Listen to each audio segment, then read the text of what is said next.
My name is Dr. Scott Stine. I'm a family physician here in Vincennes, Indiana at Good Samaritan Hospital, and I'm Chief Medical Officer of Good Samaritan Physician Network. And welcome back to Good Samaritan Spotlight, Your Questions Answered.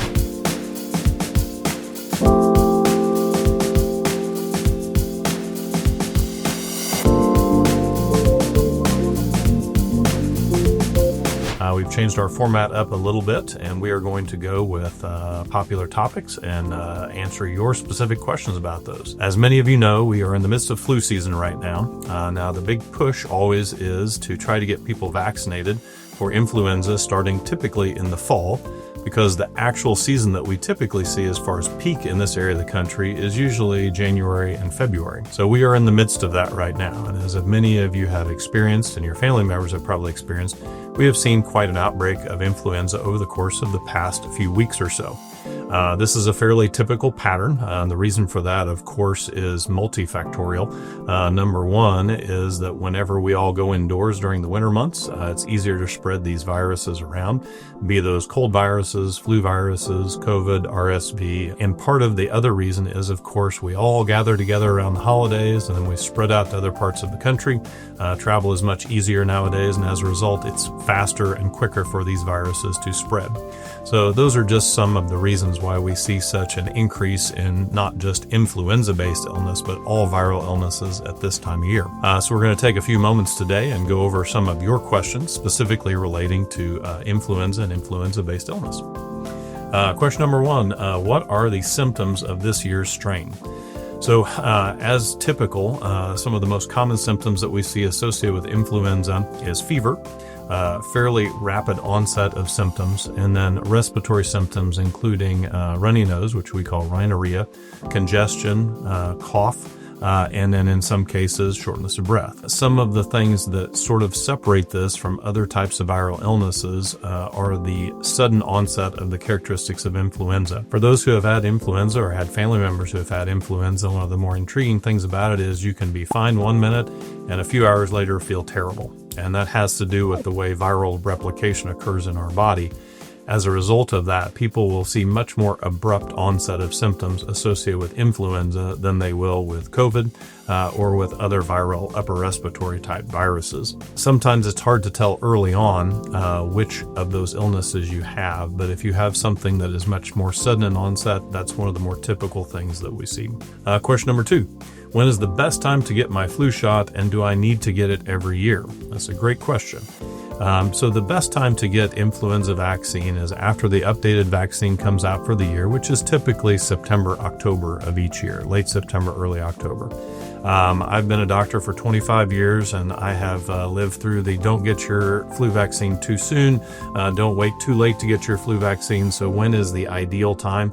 And typically it's sometime in October, November. I will tell my patients that it's really never too late to get flu vaccine because if you get it early enough that you mount an immune response, and then if you're exposed to flu, it reduces your risk, then it was worthwhile. The problem is we are in the meat of flu season right now, and so if you get a flu vaccine now, it can be helpful, but it's not going to be as helpful as it would have been had you gotten that vaccine back in October, November, or even early December. Do I need to get it every year? Generally, the answer to that question is yes. Typically, the flu vaccine is changed each year depending upon what we are seeing worldwide. There are essentially three components to the flu vaccine, two A components and one B component. And essentially what the people that manufacture these vaccines will do is they will look in other areas of the world where they have opposite seasons to us, where in their hemisphere of the world, they basically have the opposite season for these type of illnesses. And then they tailor that particular vaccine because we know by the time the season rolls around and that virus makes itself around the world to us, hopefully they have chosen correctly those different types of virus components, and that reduces our risk. Third question, can the flu shot give me the flu? This is a fantastic question. I get this all the time. The flu shot cannot give you the flu. It is an inactivated virus incapable of spreading throughout your body through viral replication and causing influenza. However, the real question should be, can I feel bad after I get the flu vaccine? And the answer is absolutely yes. Just like any vaccine, what we are hoping to have happen is we want the body's immune system to wake up and become tuned into what it needs to fight in the future. And when it does that, some of the symptoms that go along with influenza and some of the symptoms that go along with the ramping up of our immune system are similar, meaning you might feel a little bit of fatigue, a little bit of malaise, maybe a low-grade temperature, maybe soreness around the spot where the vaccine was given. Typically, you do not get the rhinorrhea, nasal congestion, or respiratory symptoms with it, but the generalized all-over symptoms or side effects can be similar, albeit much less severe. So the answer is no, you cannot get influenza from the flu vaccine, but you absolutely can have some of those early symptoms that is your immune system waking up and getting ready to fight the battle in the future. Question number 4, who is most at risk for serious flu complications? So there are several medical conditions that we talk about that increase your risk of flu, but the other thing that can affect that is age. Risk factors associated with age are premature babies on the low end, up to the population over age 65, who typically has more medical problems that can complicate it, but also just those simple factors of age can play a role in it. One of the things that is a major contributor are your other comorbid conditions. So if you have other health problems that give you a not normal immune system, or if you take medications that will suppress your immune system, such as if you are undergoing any type of cancer therapy, those chemotherapeutic agents, steroids, things of that sort will lower the body's immune response and make you more susceptible. Certain other chronic medical conditions can increase your risk of the complications of influenza. Chronic illnesses such as congestive heart failure, chronic lung disease, diabetes, chronic kidney disease, and certain conditions that the treatment immunosuppresses you can basically increase your risk as well. You will have seen that there are all sorts of new treatments that we have nowadays for autoimmune diseases, things ranging from multiple sclerosis, rheumatoid arthritis, even to chronic skin conditions like psoriasis. There are a variety of medications that we use nowadays to treat those, which cause some relative immunosuppression. And so it's important to understand that some of those medications can increase risk as well. The thing that is important to consider as it pertains to complications and other medical conditions is simply that you need to consider not just yourself, but those people that you are around. One of the things that I do a lot of speaking with my patient population about is you're not just protecting yourself. Whenever you get a flu vaccine, you're protecting those that you are around. This is especially important when we talk about the pediatric population as far as vaccination of pregnant mothers who will ultimately develop immunity that gets passed on to their newborn child, but also will help be protective of that newborn in the household. So it's important to realize that when we talk about vaccinations, you're not just getting vaccinated for yourself. You may be getting vaccinated for your family member who's undergoing cancer therapy. You may be getting vaccinated for a friend who is immunosuppressed for a variety of reasons or for medical problems, and also for any children that you're exposed to that either wouldn't be vaccinated or might be higher risk as well. Question number 5, what is the difference between the flu and a common cold? So both are viral illnesses. The common cold is caused by a whole variety of viral respiratory type pathogens. COVID-19, of course, is one of the most common ones that we've become familiar with, but rhinovirus, adenovirus, there are a whole host of other respiratory viruses that will cause the common cold. And some of those can look very similar to what influenza does. Each of them typically will have runny nose and nasal congestion. Each of them will typically have sore throat and cough.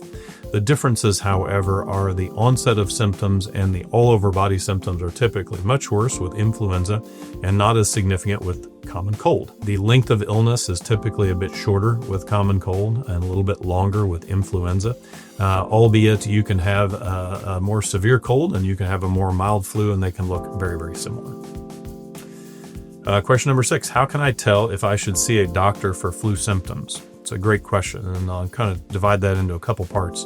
Number 1 would be how severe your symptoms are. So if your symptoms are more severe, meaning that you are having respiratory symptoms causing shortness of breath, more severe cough, you have a difficult time breathing when you're getting up to walk, or you are so sick that you cannot eat, you cannot drink, you're becoming dehydrated. All of those are symptoms that are associated with influenza that make it time to go see your physician. The other thing that I would bring up is even if you don't have those severe symptoms as soon, If you have other chronic medical problems that would complicate or increase the risk of you getting the complications from flu, you should see your doctor earlier on. Example of that would be if somebody is undergoing cancer therapy, or if they have chronic lung disease, emphysema, COPD, and they think they're coming down with the flu. Those patients should probably be seen right away by their primary care physician to get a test, determine if treatment for influenza would be helpful and would reduce risk, because it's important to figure out early on if one of these illnesses is treatable. We do have treatments for influenza, we have treatments for COVID-19. We don't really have fantastic treatments for the common cold. So it's important to get that testing done early on and that separation so you can determine if there's something that would be treatable or not. Along with that, one of the things that I'm asked frequently is how reliable are the tests that you can perform at home for influenza, COVID, RSV, those types of illnesses. And the answer is if the test is conducted properly and the sample is obtained properly, they are very accurate. They are nearly the same type of tests that we use in the ambulatory setting to do diagnosis. The key is to make sure that you get a good sampling material to make sure that that test is done properly and then conducted in an appropriate manner. One of the first questions I ask people is demonstrate for me or tell me how you did your swab. And when people kind of describe that they just sort of touch the outside of their nose or swab the inside of their mouth, that's probably not getting them as good a sample as what we would obtain in the office. So it's important to make sure that a swab is obtained and that specimen is drawn from the mucosa deep enough in the nose and then back of the throat that we'll get a good specimen that can give us an accurate test. Question number 7, what can I do at home to prevent getting the flu? Prevention is not just in the home, it's out in public, it's everywhere. As you all may remember when we started doing these videos back in 2020, one of the funniest parts of the early videos was watching myself and Adam Thacker trying to not touch our faces and our eyes and our nose while we told everybody not to touch our eyes and our face and our nose. Those are the portals to get these viruses into our bodies. So good hand hygiene is very important. Being cautious about touching the areas of your body that transmit that virus. So any place where we have a mucous membrane, our mouth, our nose, our eyes, these are all easy portals to get those viral particles into your body. So obviously, anytime that you touch those places and have viral particles on your skin, you're more easily contracting that. The other thing is to be cognizant of spreading your virus to other people. We all, of course, got sick and tired of wearing masks, and there were arguments back and forth as to whether the masks were helpful or not. But there's no question that you spread less virus when you are coughing if you cough appropriately into your sleeve, or if you are coughing into a mask rather than spraying that all over the population around you.